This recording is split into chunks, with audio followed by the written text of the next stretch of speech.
तर मित्रांनो, मालिकेच्या 8 मेच्या एपिसोडमध्ये छान ट्विस्ट बघायला मिळतोय. आणि ट्विस्ट असा असणार आहे की सगळे आपापल्या कामासाठी बाहेर गेलेले असतात. घरामध्ये फक्त ओवी आणि अमृता असतात. ओवी अमृताला म्हणते, काकू घरामध्ये आता कोणीच नाही आहे, चल ना पटकन जाऊ आणि त्या गुरुकुलामध्ये अबीरच्या आईला भेटून येऊ आणि ॲडमिशन पक्कं करू, चल ना.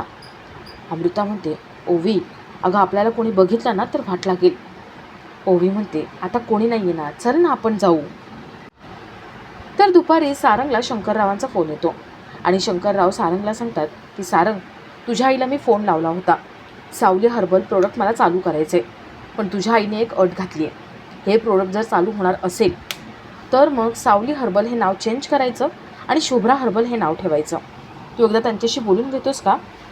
सारंग फोन ठेवतो आणि आपल्या आईकडे जातो. तो तिलोत्तमाला या सगळ्याबद्दल जाब विचारतो.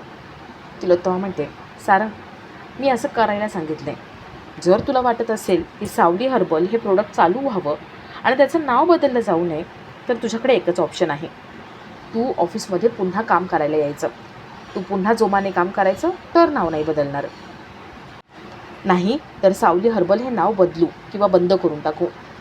सारंगला सावलीचं नाव तसंच ठेवायचं असतं, ताजं ठेवायचं असतं आणि त्यासाठी त्याला ऑफिसला यावंच लागतं.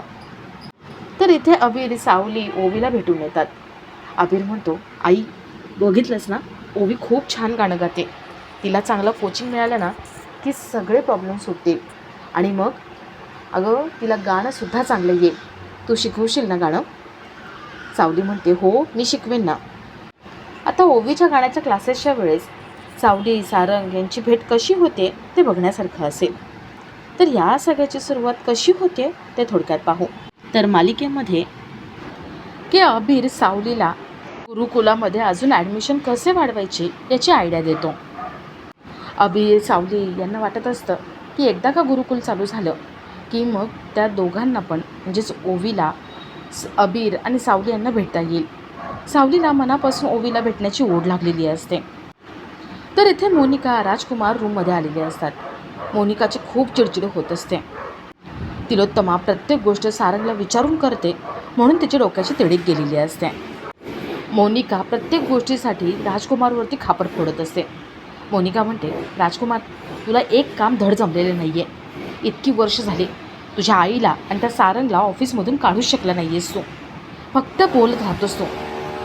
आणि मला तर वाटतंय ना तुझ्या घरातल्यांची हमाली करण्यासाठी आपण या घरात राहतोय. राजकुमार म्हणतो, तुला मऊ गादी मिळाली ना त्याच्यावरती पडून राहा, जास्त नको बोलूस तू. आणि तसंही कंपनीला खिंडार पाडण्याचं काम आपण करतोच आहोत ना. मोनिका म्हणते, मला ती खुर्ची हवी आहे, मला पावर हवी आहे. ऑफिसमधली मला मालकीन व्हायचं आहे आणि त्यासाठी वाटेल ते करायला मी तयार आहे. राजकुमार म्हणतो, आपण प्रयत्न करतो आहे ना. मोनिका म्हणते, फक्त प्रयत्न चालू आहे, त्यासाठी पुढे काय करायचं हे तुलाच काही सुचत नाही आहे.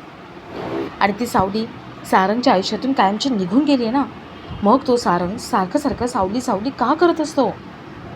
राजकुमार म्हणतो, तो म्हणाला आहे ना जाताना, तुम्हाला काय वाटेल ते करा. मोनिका म्हणते, तो वाटेल ते करा म्हणालाय, पण सावलीचं नाव तो पुसू देणार नाही. आणि तो जे काही बोलला आहे ना, तुम्हाला वाटेल ते करायचं ते करा, ते आपल्याला नाही त्याच्या आईला बोलला आहे तो. आणि तुझी आई आपल्याला तर कधीच विचारत नाही, ती स्वतः निर्णय घेते किंवा सारंगला विचारत राहते. मोनिकाची चिडचिड चालू असते आणि काय करायचं आता, कसं नाव बदलायचं कंपनीचं या विचारात असते. तर इथे ओवी उदास बसलेली असते. अमृता विचारते, काय झाली ओवी, का उदास बसलीस तू? ओवी म्हणते, तुला सांगितलं आहे ना मला गाण्याचा क्लास लावायचा आहे.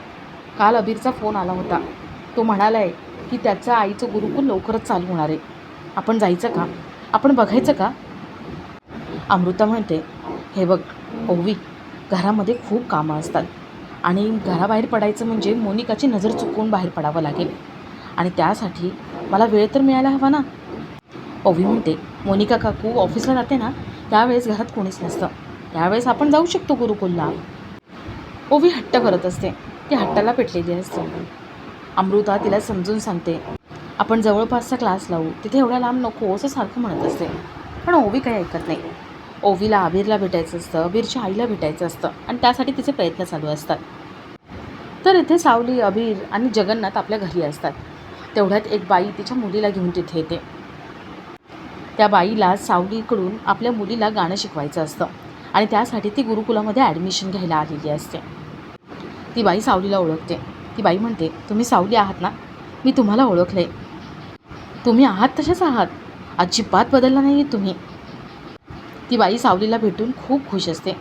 ती बाई म्हणते, मी तर ठरवलं होतं की माझ्या मुलीला गाणं शिकवायचं तर ते तुमच्याकडूनच. अहो मध्यंतरी तुम्ही किती वर्ष गायब होतात. तुमचं गाणं म्हणजे माझं आवडीचं होतं. तुम्ही किती सुंदर गाता. मी तुमची फॅन होते. अभिर विचारतो, माझ्या आईची फॅन? माझी आई काय मोठी हिरोईन आहे का? ती बाई म्हणते, तुला नाही माहिती? अरे तुझी आई एकेकाळी मोठी गायिका होती. त्या दोघी सावलीला भेटून फॉर्म घेऊन तिथून निघून जातात. सावली अभिरला असं दाखवते की जसं काही झालेलंच नाही आहे, कोणी इथे आलंच नव्हतं आणि आपलं फॅन वगैरे कोणी नाही आहे. पण अभिरला खूप प्रश्न पडलेले असतात. अभिर विचारतो, आई या काय बोलत होत्या? तू आणि मोठी गायिका? सावली विषय टाळतेने आतमध्ये निघून जाते. जगन्नाथसुद्धा अभिरला काहीच उत्तर देत नाही. तर इथे तिलोत्तमा, मोनिका, राजकुमार नाश्त्यासाठी येऊन बसलेले असतात. मोनिका म्हणते, आई अहो आपले ज्योतिषी शंकरराव त्यांना फोन करता का? म्हणजे आपल्या कंपनीचं नाव बदलायचं आहे ना, मग ते होऊ शकतं की नाही ते करण्यासाठी काही मुहूर्त आहे का हे विचारायचं होतं. तिलोत्तमा म्हणते, पण सारंग काय म्हणाले ते लक्षात आहे ना?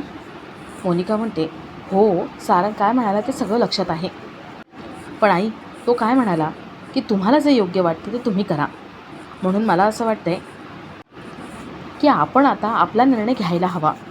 आणि तसंही आम्ही जो निर्णय घेतला त्याच्यावर तुम्ही सहमत होताच ना, मग एकदा शंकररावांना फोन करून विचारून घेऊ ना. आणि तसंही सारंग कंपनीमध्ये जास्त काही लक्ष देत नाही, म्हणून आपण आपला निर्णय घेऊ आणि नंतर सारंगला सांगून टाकू. तिलोत्तमा मोनिकाच्या बोलण्याचा विचार करते.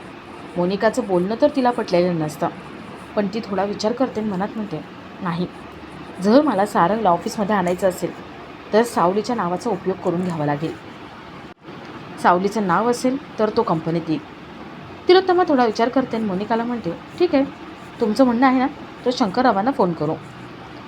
तिलोत्तमा शंकररावांना फोन लावते आणि सावली हर्बल पुन्हा एकदा चालू करण्यासाठी होकार देते. तिलोत्तमा सावली हर्बल हे नाव बदलायचा विषय काढते. शंकरराव म्हणतात, नाही, मला हे नाव अजिबात बदलायचं नाही आहे आणि मोनिका या प्रोजेक्टमध्ये नको आहे. मला सारंग हवा आहे. सारंगशी मी या विषयावरती बोलून घेतो आणि मग ठरवतो काय करायचं आहे ते. तिलोत्तमा म्हणते, चालेल, तुम्ही आहे ना सारंगशी एकदा बोलूनच घ्या. तो माणूस ठीक आहे म्हणतो आणि फोन ठेवतो. तर इथे सावली आपली घरातली कामं करत असते आणि अभिर तिच्याकडे येतो. अभिरचा एकच प्रश्न असतो की त्या काकू असं का म्हणाल्या की त्या तुझ्या फॅन आहेत, तू मोठी गायिका आहेस, असं का म्हणाल्या? तू मला काही का नाही सांगितलं आधी? तू खरी मोठी गायिका होती का? इतकी वर्ष का लपवून ठेवलं? अभिर सावलीला खूप विचारतो, पण सावली काही उत्तर द्यायला तयार नसते. अभिर खूपच विचारतो तेव्हा सावली म्हणते, हे बघ अभिर, काय ना, मी तुला इतकी वर्ष सांगितलं नाही कारण ती माझी दुखरी नस आहे आणि पास्ट आहे तो माझा, मला न आठवणारा पास्ट. मला काहीच आठवायचं नाही त्यातलं आता. माझ्या त्या भूतकाळामुळे मला खूप त्रास झालेला आहे आणि म्हणून मी तुला काहीच सांगू शकत नाही. बाळा, जर मी जुन्या आठवणी काढल्या, तुला सगळं सांगितलं तर मला त्रास होईल आणि ते तुला चालेल का? अभिर म्हणतो, नाही आई, मला नाही चालणार. मी नाही तुला काही विचारणार. मला फक्त माझी आई हवी. सॉरी आई, मी यापुढे तुला काहीच विचारणार नाही. सावलीला सगळं आठवतं आणि तिच्या डोळ्यात पाणी येतं आणि आपला आजचा हा भाग इथेच संपतो.